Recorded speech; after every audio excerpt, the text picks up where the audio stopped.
Good day mga ka-sports natin dyan. Kahapon nga ay naging mainit ang salpukan ng Signal HD Spikers kontra nga sa nasa number 2 standing na Choco Mucho Flying Titans. Sobrang ganda ng kanilang laban at kitang-kita nga natin na talagang umiinit na rin ang nasabi nating Signal HD Spikers. Sa first set at second set ay mainit talaga ang Choco Mucho, lalo higit si Cici Rondina at si Kat Tolentino. Ngunit nga mga ka-sports natin dyan, unti-unti na nga na nakuha na rin ng Signal HD Spikers ang kanilang momentum at sa third set at fourth set ay nakabawi na nga ang Signal. Naging mahigpit ang kanilang labanan pagdating sa fifth set at dito kapwa ang dalawang team na ito ayaw nga magpakabog. At syempre, alam naman natin mga ka-sports natin dyan na hindi rin dito papayag ang veterana na si Ces Molina at si Gonzaga. Lalo higit may katulong sila na si Gandler at nabuhayan na nga rin maging si Riri Meneses ay umaatake na at si Jel Cayuna ay sobrang dami rin ng kanyang ipinuntos. Maganda nga ang mga naging galawan talaga ng Signal at ang kanilang mga services ay sobrang gaganda. Ang serve talaga nila ang nagpatalo nga sa Choco Mucho. Subalit, bakit ganun na lamang kabilis natalo ang Choco Mucho na kinakailangan sila na dapat dyan ang panalo sa Game 1 nga sa semifinals, pero nasulot pa nga ito ng Signal HD Spikers. Saan nagkulang ang Titans at bakit sila natalo? Yan ang pag-uusapan natin kung ano-ano ang mga dahilan o rason at saan sila nagkulang kung bakit sila tinalo ng Signal HD Spikers. Pero bago ang lahat, kung bago ka muna sa aking YouTube channel, huwag kalimutan mag-subscribe. I-click ang ating notification bell para lagi kang updated sa lahat ng issue sa volleyball.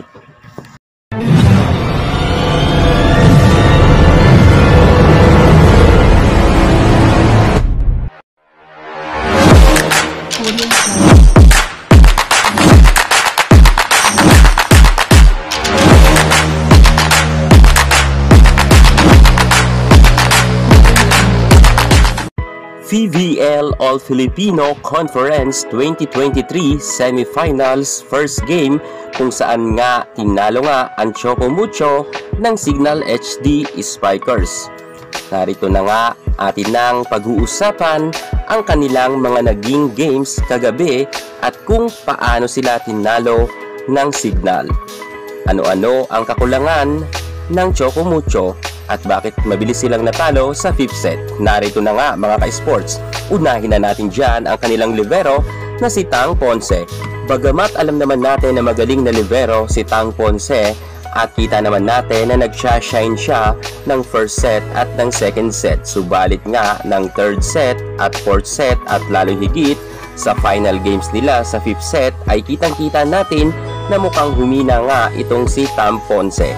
At hindi niya na nga mahabol-habol ang mga running attack ni Riri Meneses at ang mga quick attack nga ng middle blocker ng nasabi nating Signal ay hindi niya rin mahuli-huli.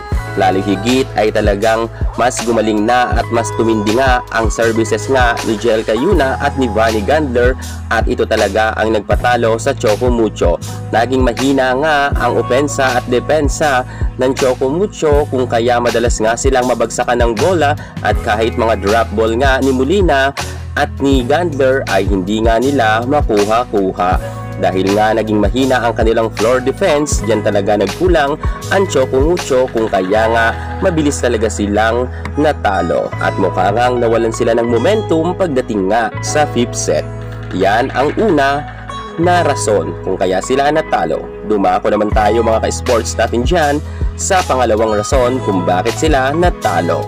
Dumako tayo sa kanilang Spikers, ang opposite spiker nga na si Kat Tolentino. Bagamat alam naman natin na sobrang nag-level up rin ang galing ng ating Kat Tolentino sa set 1 at sa set 2, subalit nga sa set 3 at set 4, lalo higit sa set 5 ay kitang-kita natin na medyo pagod na nga itong si Kat Tolentino.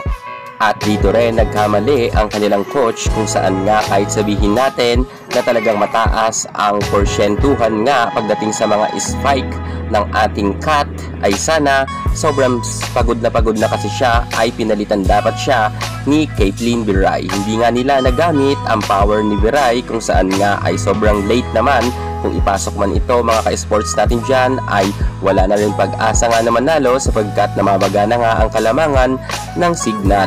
Isa yan mga ka-sports natin dyan sa pagkakamali nila na ang ating Katolintino ay hindi nga napahingahan, kung kaya nga nagtuloy-tuloy talaga ang mga error pa rin ng ating Choco Mucho. Yan pa ang isa sa kanilang nagpatalo. Dumako naman tayo ngayon sa isa pang spikers kay Sisi Rondina.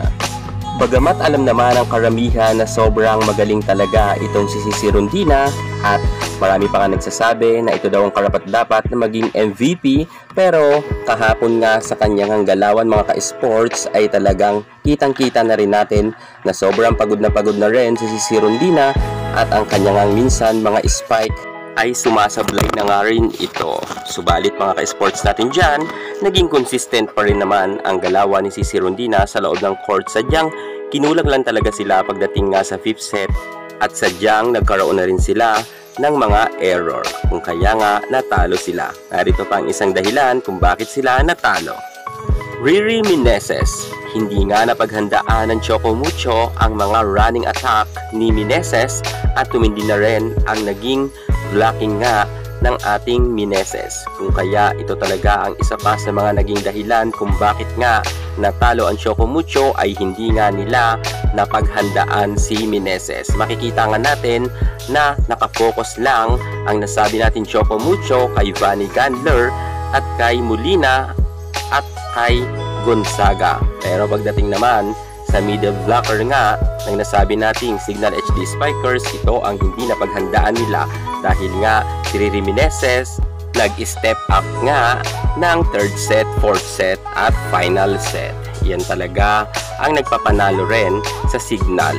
Isa pa sa mga hindi napaghandaan ng Choco Mucho ang mga services nga ni Vanny Gandler at ni Jel Cayuna. Kitang-kita nga natin na kapag nasa service line na nga ang nasabi nating si Gandler at itong si Cayuna ay talagang sobrang babad na babad sila sa service line at sobrang tagal nga nila bago mapalitan nga sila.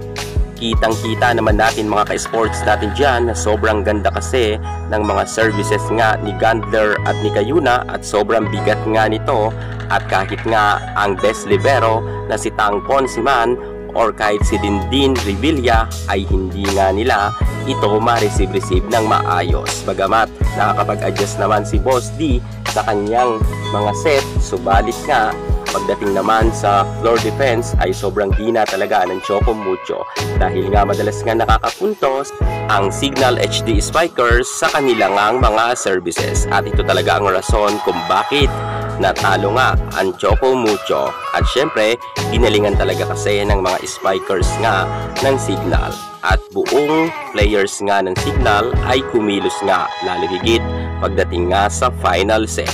Gayunpaman mga ka-sports natin dyan, isang talo pa lang naman ang nasabi nating Choco Mucho, at alam naman natin bukas ay babawi talaga ang ating best setter na si Boss D at ang ating ngang MVP na si Sisi Rondina. Sa tingin nyo mga ka-sports natin dyan, makabawi pa kaya ang Choco Mucho sa kanilang laban bukas kontra nga sa Signal HD Spikers?